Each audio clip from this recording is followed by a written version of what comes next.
1 mile, 1.6, now 1.5 clicks to my turn.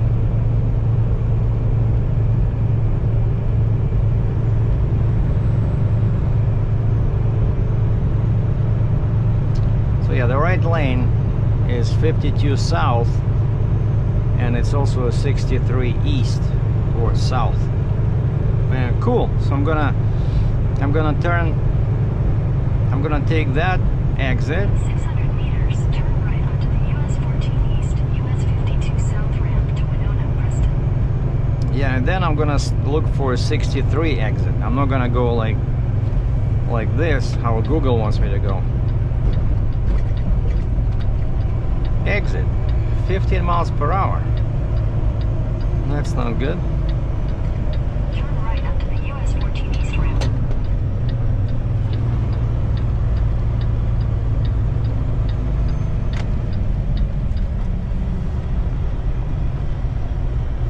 Continue on US 52 South for 8 kilometers.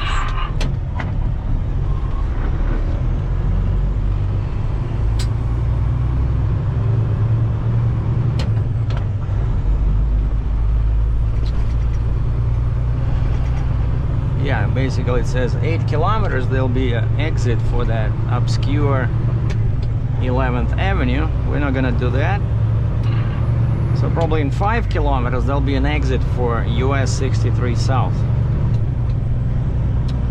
So let's look out for that one. So finally I turned towards south, so now the sky will be to my left. So I can erase this visor.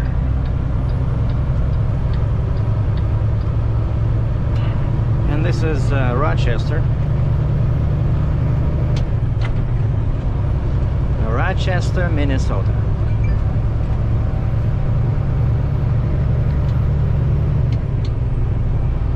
Well, actually, it's 3 highways in one. This is actually even the East 14. Because yeah, it goes around like this in a loop.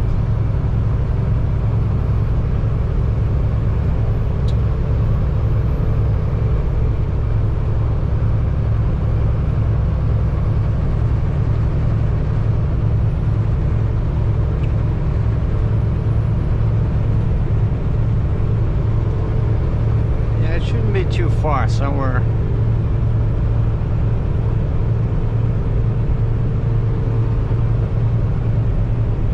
Okay, this is Minnesota 22. I don't need that one.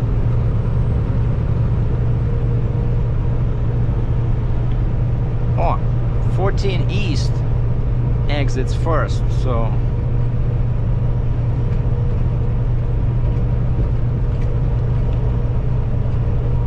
now out of 3 highways we'll have only 2. 52 South and 63 East, I think.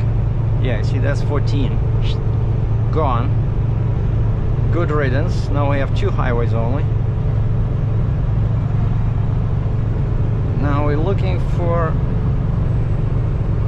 63 exit.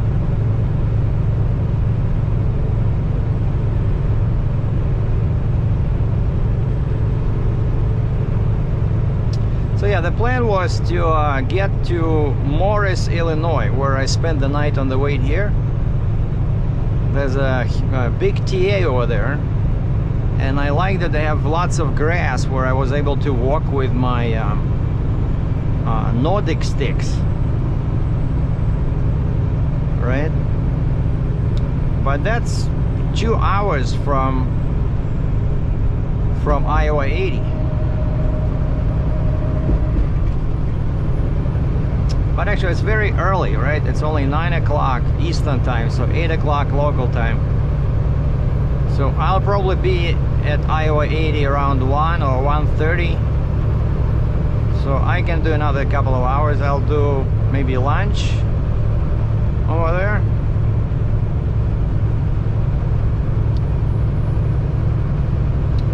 Alright, here we go. So this lane actually is the right lane, 63 South. Not east, south. Exit 51. perfect. And that's what I need.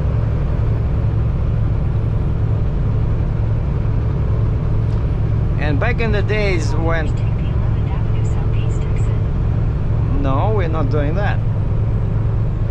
Back in the day when you know, we all used those map books, you know, like that big atlas. I stopped carrying that one a few years back because now it's all electronic.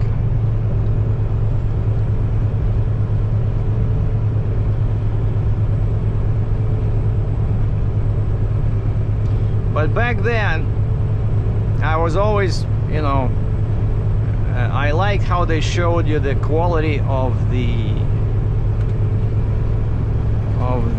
highway. You could tell by how thick the line was, you know, representing the highway, and the color. If it's something local and it's narrow with small shoulders, that road on that atlas would be white, like a white line, you know? Like a US highway would be yellow color, and the line will be thicker, you know? And so whenever I would look for a road, I would try to avoid shortcuts like what Google was trying to send me on, and I would just pick, you know, nicer highways, more suitable for the truck, right? With fewer turns, because, you know, this is not a car, right? I cannot make 20 turns. I pick one highway and I stay on it. See, like now it still wants me to turn somewhere because it says if I stay on 63, it's 1 minute slower. 1 minute in a semi truck, that's, you know, you can lose 1 minute just sneezing, you know, or wiping your nose, you know. So I'm staying on 63.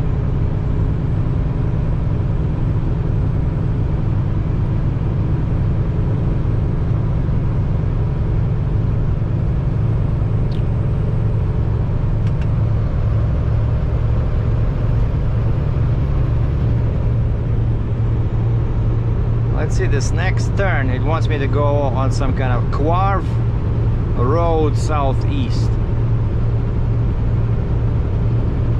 In 2 clicks. There'll be a left turn.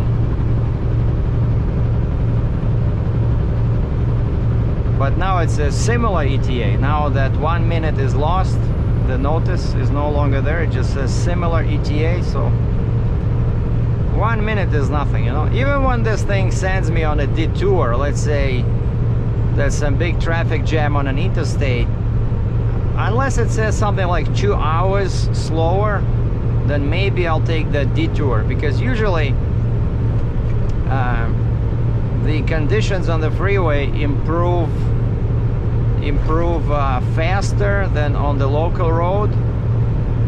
And quite often, especially for a big semi-truck, it's better to just, you know, move in that jam. Yeah, you see, he wants me to turn left somewhere after the turn, I'm guessing, over here. And then go through some turns and local roads. Like if I was in a car, I would definitely do that. Yeah, you see, it wants me to go in there. Some narrow local road? No way. Or maybe it's this one.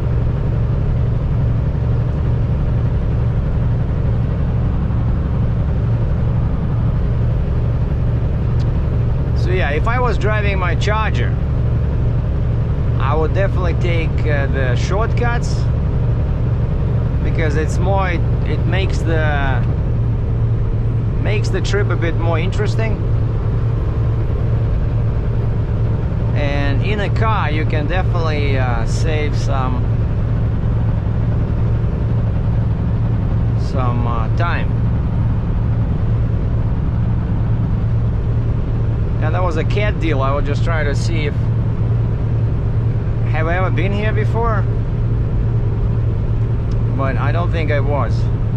Because of course I often load at all kinds of dealers. Cat dealer, John Deere dealer. Last time when I had that big excavator, I took it to a Volvo dealer in Sudbury. Oh, about the load. So the load is Volvo wheel loader. Like medium size, you know, 60,000 pounds. But it has some kind of a big oversized bucket. What they're telling me. That's why I said, you know what? 800 meters, continue onto State Highway 30, US Highway 63 South. I said, let me just double check the dimensions and weight after I load. Because that bridge, Thousand Islands Bridge, if I stay on I-81 in US, it takes me right to that Lansdowne, Ontario crossing, Thousand Islands Bridge, but that one has a limit on the gross weight. 31 kilometers. So I want to make sure I'm not over 130,000 gross, otherwise they would not let me go, and then I have to reorder all my permits, right? Because the other way, which is longer, would be to go on I-87 and cross into Quebec on land with no bridges, just south of Montreal. But then I would have to go back northwest because I'm going like 4 hours into the bushes north of Montreal. And that's why I was talking to this guy, the broker. I said, hey, you know, the delivery is, I've been to that place before, there's never loads out of there, and it's 4 hours north of something like Ottawa or Montreal. So I said I need to add miles to the distance that I'm charging you for to return at least to Ottawa, even though there are not gonna be any loads there, but it's just fair, you know, that the broker pays for that.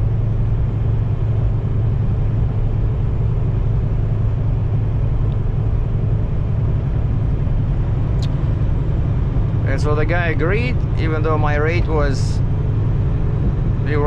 much higher than what he originally was hoping to get, but it's just too many miles, you know. I said, I'm sorry, it's not exactly 30,000 pound load, it's still 60,000, you know, I still need permits.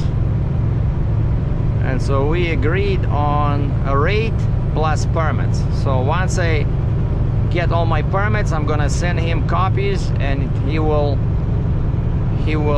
reissue the rate confirmation with a new increased number. But one difference between this load and my previous that big Volvo excavator is that these guys don't want to pay for the fees.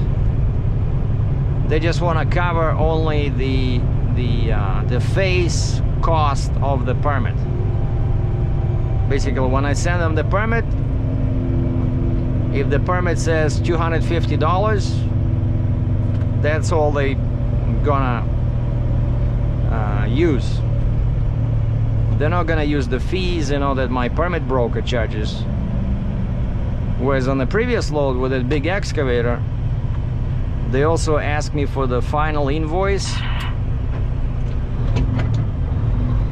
from the permit broker, and they reimbursed me for that,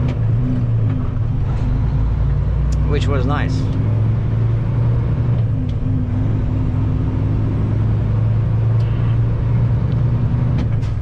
And I know some people say, you know, you can save a couple of bucks by doing permits yourself, but I don't see a point in that unless I'm in Canada.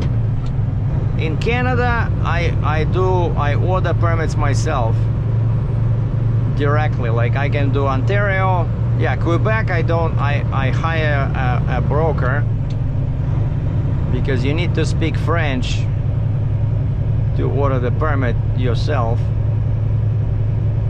But everything besides Quebec I can order directly.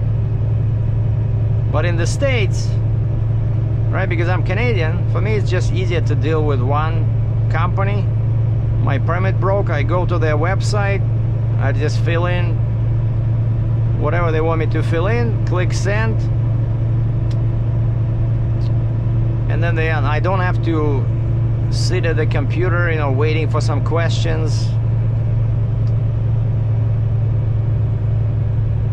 from multiple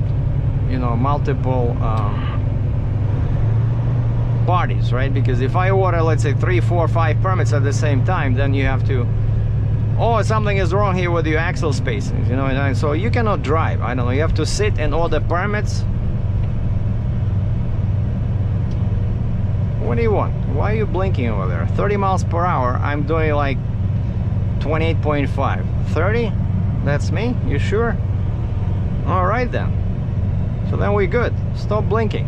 Man. Some people.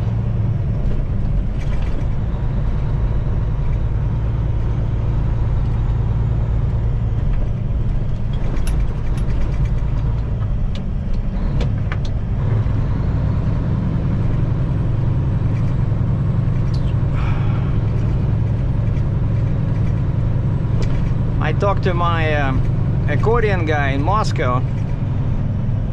I've been watching some videos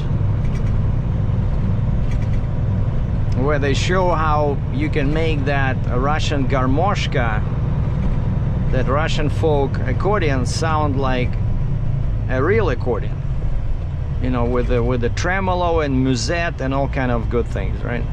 Like the French accordion sound. And I like that.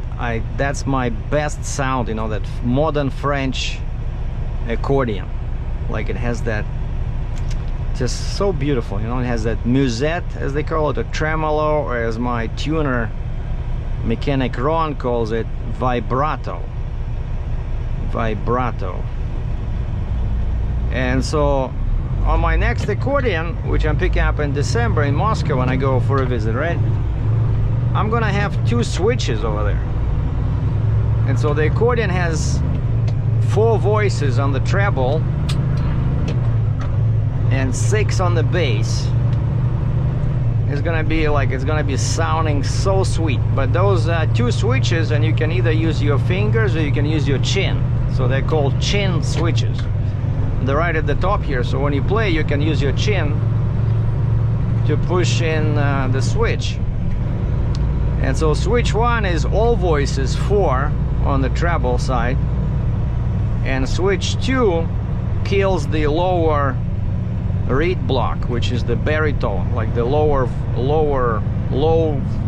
frequency, and then you only left with 2 middle and 1 high. And it just occurred to me that, wait a second, that's pretty close to like a French accordion would have just 2 middle notes that are tuned differently for the tremolo effect. And so I sent a message to the factory guy over there. I said, can you please ask the factory to tune the second switch to be more like a real accordion, like a French accordion. And he says, yeah, that's possible. It's still not gonna sound like, it's not gonna have the actual French sound, but we can do it. I said, good, green light, proceed. And so I love it. So that next accordion will have, so the first switch will be what they call like a master or tutti, all voices, and then the second switch will kill 1 low note, right? And it'll be more like a French style accordion. I love that. So I practice every day, half an hour, 1 hour, you know, whatever I feel like. Helps pass the time, and plus, you know, I think it's very useful to learn new skills when you're getting older, when your brain doesn't want to learn. You know, you have to keep your brain active. You have to learn, you know, new things. And actually, like, I remember, you know, when they were talking about Alzheimer's and all this good stuff, that if you speak a foreign language, your chances of getting Alzheimer's are much less, much lower than if you just speak one language. So I speak Russian and English, some Ukrainian, some I used to speak some German. And I always wanted to pick up Italian. But of course it's very different from English and German. But I'm still interested in languages, so maybe I'll brush up on German first and then get to the Italian. I don't know. But it's really useful for your brain, for your overall health, to learn a foreign language, to learn a musical instrument, and that's what I'm doing. Basically just try to make my mother happy in December when I come to see her. So if I can play a couple of tunes on my accordion and she can sing along, maybe some Russian song, I know she'll be happy. And I'm not gonna take this green one with me because it's still 5.5 kilos, what is it, like 12 pounds?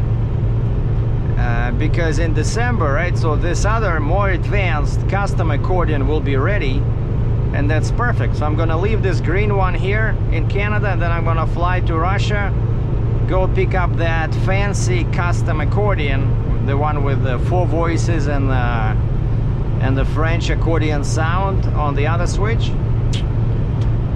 And then I can use that one for practicing while I'm in Russia, and also for performing in front of audience of 2, my mother and my brother.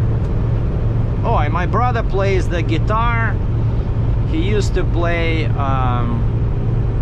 what do you call it, like basically like a, what they call it, like a wind instrument, right? He used to play some wind instruments. I think he can play a little bit of piano, and he has a micro studio in his apartment, so he has all the software. He can create multiple tracks. So maybe we can do something together. I don't know. I don't know how good I will be because I'm still going through basics, but I'm learning. The most difficult task on this accordion and on all accordions is to play with both hands. It's very difficult for a beginner because first off, you cannot see the left hand, you cannot see the bass notes, right? That's the nature of the accordion. So everything is done by touch. But also your left hand is doing something different from your right hand. And so a lot of beginners, they have hard time learning how to combine both hands and play with both hands. But somehow it came easy to me, maybe because I did practice for 1 year, you know, 50 years ago on that bayan, on the button accordion. I don't know, but somehow it feels natural to me. I just need to learn where all the buttons are, but I don't have a problem playing a different tune on the left compared to the right, so I can do it. So I think I have some natural ability for this, and I know I have a musical ear. I can hear notes. So I like music, I like dancing, you know, I like Russian disco, I like Italian melodies, French melodies. And actually in Italy, there's a bunch of factories not too far from Rome, Italy, where they make the world's best accordions. And a couple of factories even make the same Russian Garmoshka, like a folk accordion that I'm buying. in Russia, but theirs of course is much better quality. It's super, you know, but that one is like 5 grand Canadian with multiple switches, you know. But I don't know, how many accordions do you need? I already have the basic one, this green one that I'm practicing on, right? And then I'll have that advanced one, the custom model in December. Especially if that one will have that French sound on one of the switches.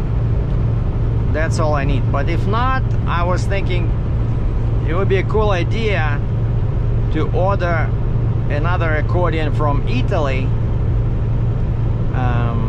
And you know, learn some Italian and then just go like on a road trip to Italy, you know, because I know these guys, somebody told me it's a very actually small factory, like, you know, in Italy everything is small, but it's like custom, super high quality. But I read an interview with these guys, it's called Dino Buffetti accordions, and they say they only make 150 200 accordions a month.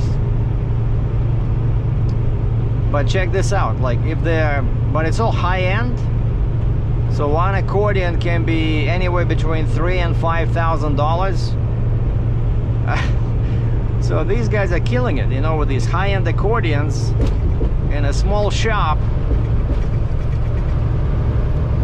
So they can probably gross around $1 million a month. And in the interview, the owner says sometimes we have to turn down work when we are too busy. Like, I wish I had that kind of business, you know. Well, sometimes I have to turn down stuff in trucking as well, right? But most of the time it's something cheap. Like these guys, you see, you cannot argue with them, right? So they have their website, everything is in Italian. But I could find Instrumente, and then I found the Russian Garmoshka, a Russian folk style accordion, and they have 3 models with no pricing. But my local dealer in Canada told me that that one was like 5,000 Canadian, this one was, no, 5,400 Canadian, this one was 4,400. But then I watched some videos on YouTube in Russian when I searched with the Russian words Dino Buffetti accordione, like Dino Buffetti accordions. I see a bunch of Russians playing these super expensive accordions, and there was comments in there, and somebody asking this guy like, how did you get it? Because maybe they have a rep, they have dealers in Russia, right? But still, it's interesting. How did you get an accordion from Italy, especially such an expensive one? And this guy says, in the reply to the comment, he says, oh, I bought it directly from the factory. I sent them a deposit, like, I don't know, 20-30%. Somehow he managed to send them money. And he says, then my friend was going on a trip to Italy, and I gave him cash, and so he paid cash, and he went to the factory and picked up the accordion, and he says it was like 2,300 euros. And he says because he was paying cash, they took off 200 euros from the price. I'm telling you, there's a lot of very enterprising people in Russia. All right, so these guys, I'm guessing they don't have any stop signs.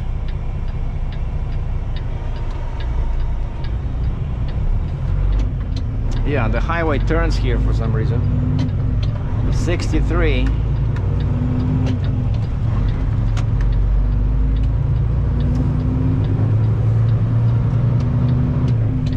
And I'm probably gonna pause the recording again because I'm driving east towards the sun.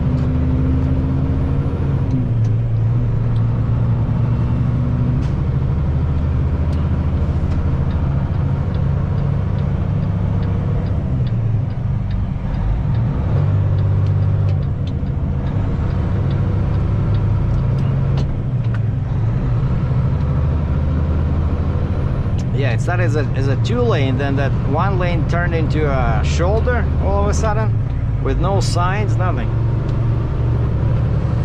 I don't think there was a sign. There was an RV behind me, and I started my signal, and the guy just pauses like 2 feet away from my bumper, and he's looking. What is this guy doing?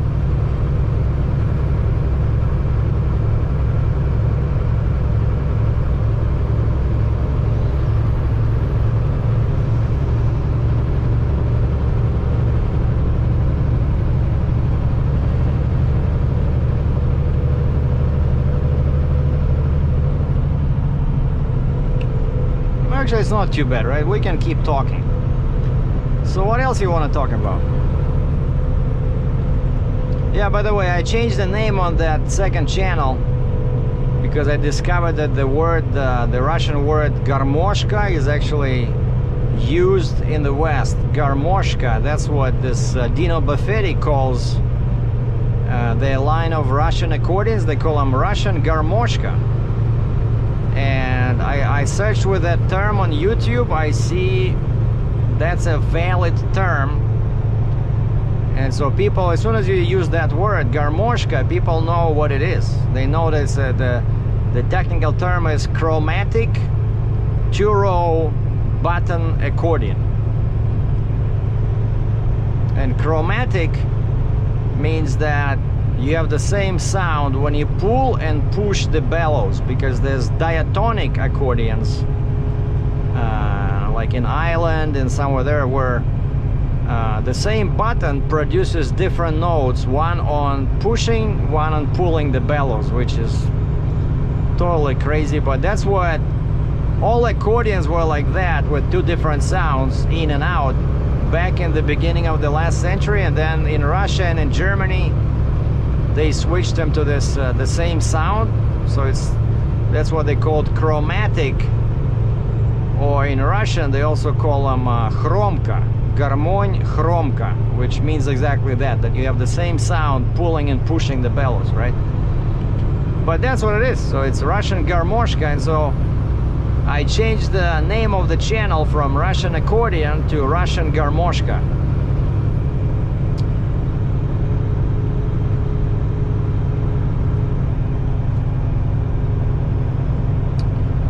And so yeah, what I'm doing after this, so I get loaded, I scale, I check the dimensions, and I order the rest of permits. I deliver in northern Quebec, and then I'll probably just go home. It's probably like 8-hour drive, but there's nowhere. I could never find any loads in Quebec. I'll just go empty home and spend a few days at home, because I gotta do that second vaccine shot.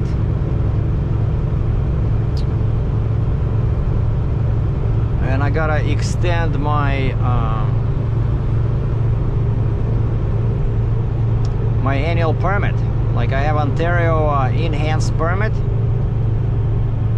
and I think it expires on September 10th or something. So I gotta go online and order that one.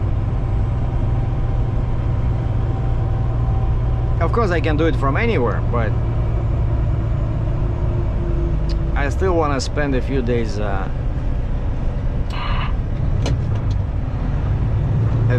home. Alright, Spring Valley, population 2,479 people. I don't see any people on the street. I don't think it's 2,479. I think it's more like 2,478. I feel like, where's the people? There's no people.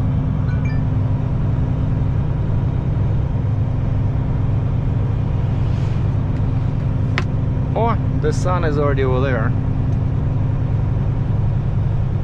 Oh, they have AW. I think this is the town where I spent the night on the way to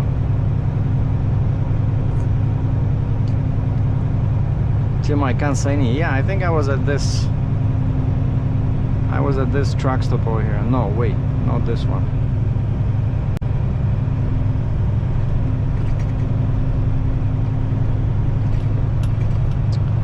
I think, but I'm pretty sure it was this town, but just different truck stop. Actually, no, wait. That one was still in Iowa. Like, I can already see the Iowa border on the screen. And I remember, yeah, there's a town right at the border. But, you know, they all look... 500 meters, turn right onto North Section Avenue, US Highway 63 South. They all look very similar. Alright, 63.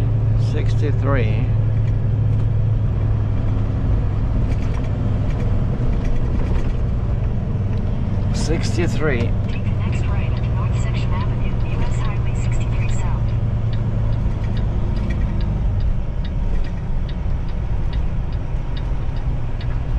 Continue on US Highway 63 South for 131 kilometers. Come on, go this guy. Go.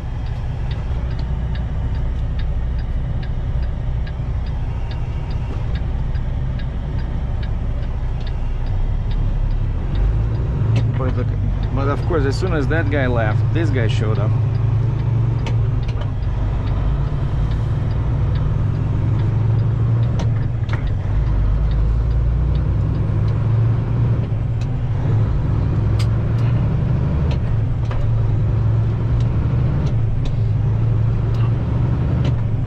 Oh, check this out, a cool Chevy, like very old pickup truck.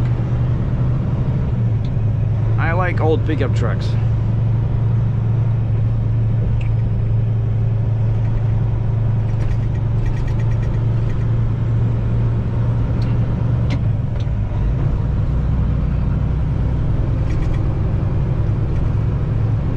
And it's already plus 20 Celsius, which is about 70 F.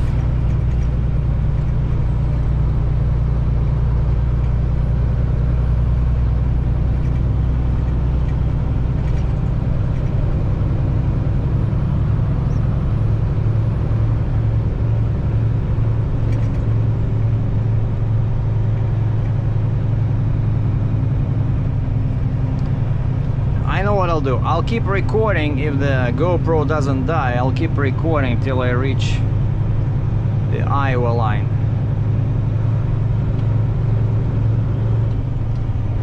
Because many of you never been to a place like this, right? On these actually myself, I often find it more interesting to drive on a 2-lane road, you know, when I'm not in a rush. Because at least you can see, you know, you can see houses, you know, people, right? Well, there's no people in this particular town, but you know what I mean. See, like this? The store is called Hardware Hank. Hardware Hank. That's cool.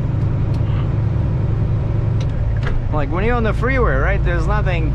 You just look at the fields, you know, and some structures in the distance.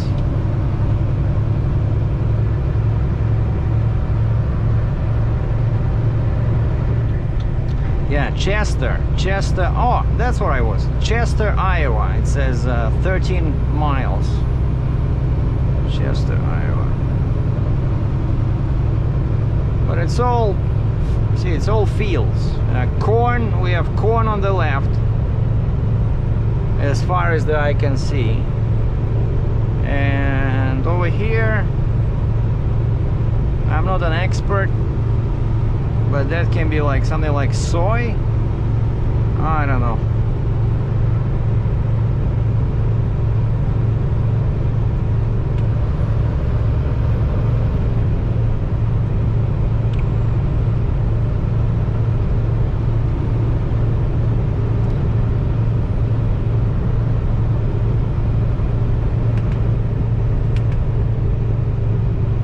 Set it to 92 clicks an hour, 57 miles per hour.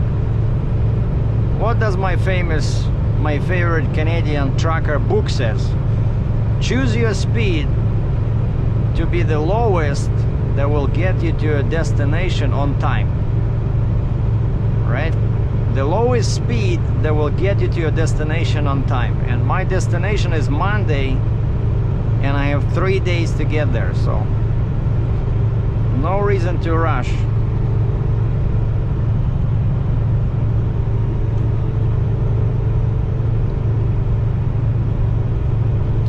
No, but it's funny, I don't see any people. Like, what's going on? Okay, I see a horse. Strike that. 2 horses. One is walking around and the other one is looking at her like, what the heck are you doing? Why are you burning all this energy? Just stand still.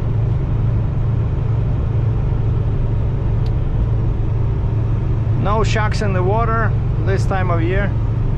No swimmers.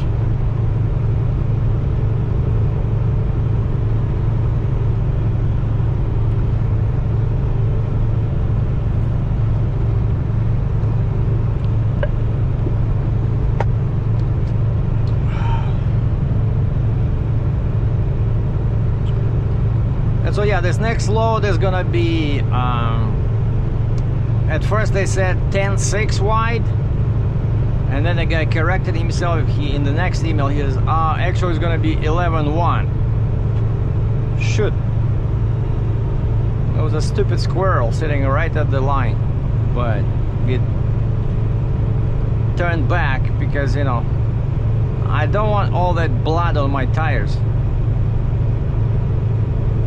And why are you trying to run over there? There's no trees on this side. What a crazy animal, right?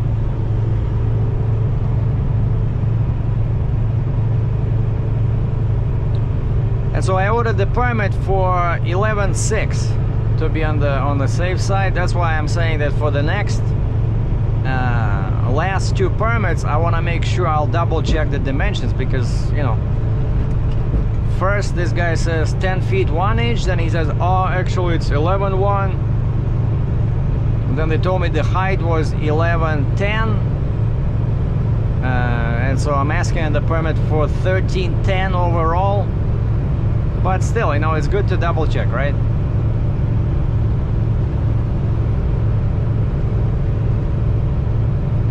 And that's what I'm gonna do. Once I'm loaded, I'm just gonna go through a scale, and I'll get out my measuring tape and check the dims, check the weight.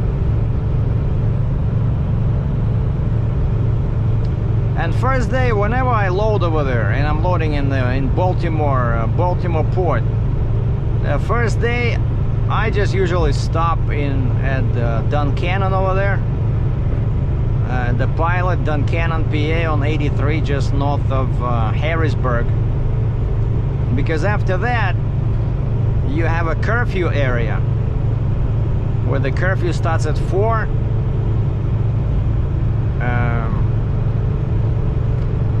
And Duncannon, PA to Baltimore, it's 100 miles, but with a heavy load it takes more than 2 hours. It takes like 2.5 hours, because there's lots of hills in there. In Baltimore itself, you know, you are slow, even though this one is only 60,000 pounds, but still.